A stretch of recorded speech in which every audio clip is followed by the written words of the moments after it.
चलिए देखा जाए एक्सरसाइज 19.2 से केसीसी ना बुक का क्वेश्चन नंबर 1 क्या दिया गया था, इंटीग्रेट करने के लिए बोला गया था। Integration of dx upon under root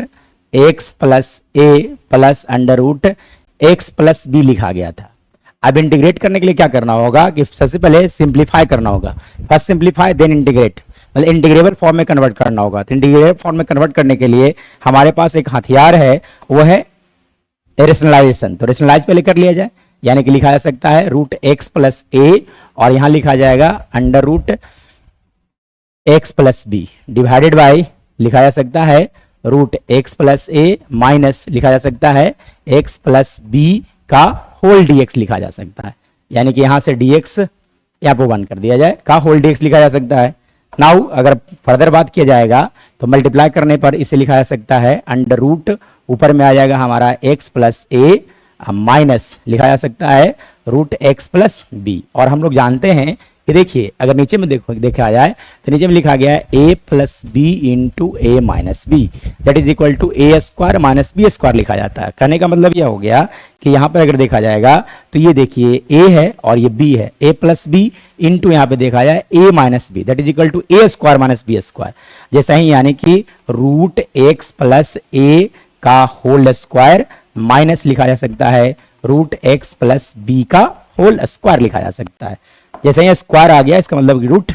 root गायब हो जाएगा। कहने का मतलब का होल डीएक्स, मतलब अब कहने का मतलब कि हमारे पास जो रिमेनिंग पार्ट बचेगा वो क्या बचेगा, बचने वाला है लिखा जा सकता है यहाँ root x plus a minus root x plus b divided by, अब यहाँ स्क्वायर कटा जाएगा तो यानी कि एक्स प्लस ए, जब रूट एक्स का स्क्वायर होता है ओनली रूट एक्स के स्क्वायर के बारे में बात किया जाएगा तो that is equal to X. So यहाँ पे एक्स प्लस ए लिखा जाएगा है ना, माइनस लिखा जा सकता है एक्स प्लस बी। अब जब यहां से ब्रैकेट हटेगा तो कहा जा सकता है कि एक्स एक्स कैंसिल आउट हो जाएंगे और हमारे पास डिनोमिनेटर में बच जाएगा ए माइनस बी, यानी कि फर्दर अगर बात किया जाए तो इसे लिखा जा सकता है integration of root x plus a minus लिखा जा सकता है root x plus b divided by, नीचे में अगर बात किया जाएगा तो यहां से लिखा जाएगा A minus B D X. Now अगर फर्दर बात किया जाए तो यहां से एक बात तो 100% कन्फर्म है कि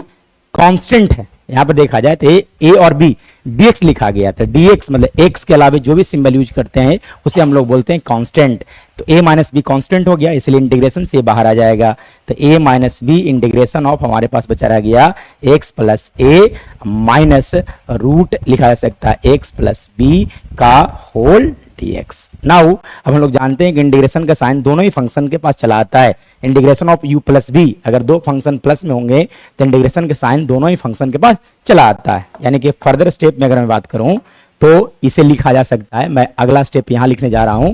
तो फर्दर इसे क्या लिखा जा सकता है, यानी कि जो आपका जो आंसर आ रहा था उसे मैं दोबारा लिखता हूं। तो यहाँ लिखा गया a 1 by a minus b, integration का साइन दोनों पर लेकर चला जाए, इनटू लिखा सकता है integration of under root x plus a d x minus यहां से फिर से लिखा जाए रूट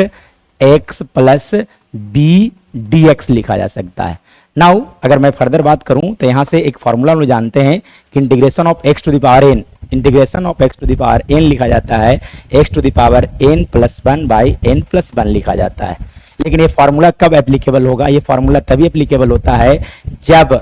बेस यहाँ पे जो कुछ भी होगा बेस का डीसी मल्टीप्लाई होगा डीएक्स के साथ, dx के साथ अगर डिफरेंशिएशन मल्टीप्लाई है तभी फॉर्मूला एप्लीकेबल होता है। x का डिफरेंशिएशन 1 है इसलिए यहाँ पे लिखा जाएगा x के power n plus 1 by n plus 1, यानी कि अगर इस तरह से लिखा जाता यहाँ पे x प्लस 1 के पावर n dx लिखा जाता तो x का डीसी देखिए x का डीसी 1 यहाँ पर होता है, इसलिए फॉर्मूला अप्लाई किया जाएगा तो लिखा जाएगा x plus 1 to the power n plus 1 divided by n plus 1 लिखा जा सकता है। यानी कि इस रिलेशन को यूज किया जाए तो इस रिलेशन को जब यूज किया जाएगा तो यहां से क्या लिखा जा सकता है, ये बात तो 100% कन्फर्म है कि लिखा जा सकता है 1 बाई ए माइनस बी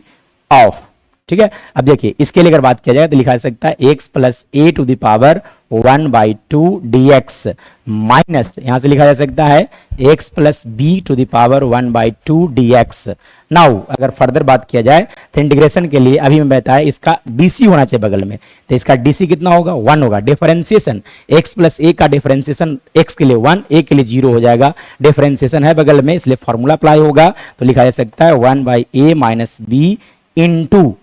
अब इसके लिए फॉर्मूला x के बार n प्लस 1 यानी कि लिखा जा सकता है x प्लस a के पावर 3/2 माइनस यहां से लिखा जा सकता है x प्लस बी के पावर लिखा जा सकता है 3/2 और यहां पे भी डिवाइडेड बाय 3/2 और यहां भी डिवाइडेड बाय 3/2 प्लस सी। यानी कि अगर मैं फर्दर बात करूं, फर्दर अगर बात किया जाए तो इसे इन्वर्ट कर कर लिखा जा सकता है, यानी कि फाइनल रिजल्ट हमारा लिखा जाएगा इस बार वो लिखा जा सकता है 1/a माइनस बी। और यहां से अगर मैं बात करूं तो 2/3 कांस्टेंट, 2/3 कॉमन है इसलिए बार आ सकता है 2/3 into a minus b into लिखा जा सकता है x plus bracket bracket bracket यहां पर रखा जाए x प्लस a के पावर 3/2 माइनस लिखा जा सकता है x plus b to the power 3/2 plus c। So this is our right answer. एक बार फिर से चीजों को देख लिया जाए।